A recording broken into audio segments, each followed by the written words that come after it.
Marahil nakakita ka na ng ganitong uri ng isang napakaliit na halaman na parang damo o lumot. Kusang tumutubo sa lupa, sa gilid ng paso, pader, o mga lugar na medyo basa o mahalumigmig. Maliit ang mga dahon nito, manipis ang mga sanga, at sa unang tingin parang walang halaga. Pero alam mo ba kung ano talaga ang halamang ito? Ang pangalan nito ay Pilea microphylla at kilala rin ito bilang rockweed, artillery plant o gunpowder plant. Maliit lang ito pero may kakaibang kwento at mga tradisyonal na gamit na maaaring hindi mo nalalaman. Isa sa mga pinaka-nakamamanghang bagay tungkol sa Pilea microphylla ay ang paggamit nito sa pangangalaga ng balat at maliliit na sugat. Sa ilang traditional medicinal practices, ang halamang ito ay dinudurog at ginagamit sa mga sugat at ilang problema sa balat. Sa ibang lugar, matagal na rin itong ginagamit bilang halamang gamot para sa iba't ibang kondisyon. At hindi lang basta balat ang dahilan kung bakit naging interesting ang halaman na ito. Ang Pilea microphylla ay may mga natural na compound gaya ng flavonoids at phenolic compounds, kabilang ang quercetin, kaempferol, caffeic acid at ferulic acid. Ang mga ganitong compound ay karaniwang nakikita sa maraming halamang ginagamit sa traditional medicine at nauugnay sa antioxidant properties ng mga halaman. Sa ilang lugar, ginagamit ang halamang ito bilang herbal infusion. Sa mga botanical references, may traditional record sa Pilipinas ng paggamit ng infusion mula sa buong halaman bilang diuretic o halamang ginagamit para makatulong sa paglabas ng ihi o nahihirapan sa pag-ihi.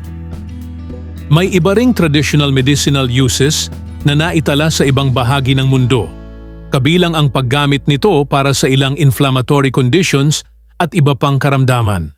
Kaya kung makikita mo ang Pilea microphylla sa paligid, ay maiisip mong, ay, pwede palang gawing tsaa. Pero paalala, piliing mabuti ang halamang gagamitin mo. Siguraduhing malinis ito at tama talaga ang pagkakakilanlan ng halaman. Siyempre, bukod sa medicinal uses nito, may iba pa itong pinaggagamitan. At kung tutuusin, bagay na bagay rin itong halaman sa mga taong mahilig mag-alaga ng ornamental plants. Ginagamit ang Pilea microphylla bilang ground cover, filler plant at pot plant at maaari rin itong gamitin sa terrariums dahil sa maliit nitong sukat at fine textured na foliage.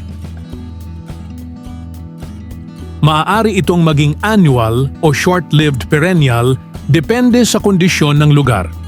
Mahilig ito sa tropical environments at karaniwang mababa lang ang taas nito dahil ito ay maliit at mababang halaman na tumutubo ng kumpol-kumpol ay napagkakamalan itong ordinaryong damo.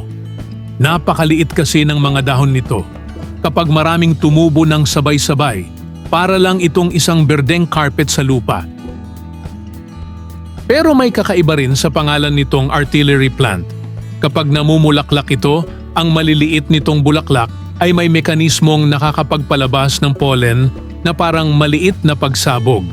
Iyan ang isa sa mga dahilan kung bakit tinawag itong artillery plant.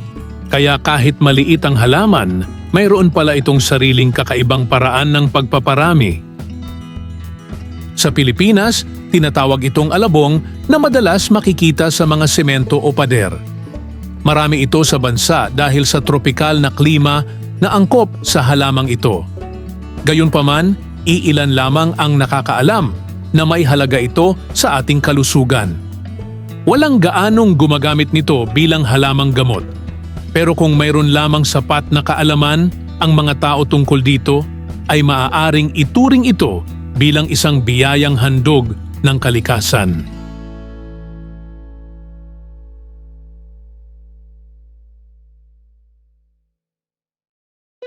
Kung nagustuhan mo ang bidyong ito, subscribe na at i-click ang notification bell para sa iba pang mga video.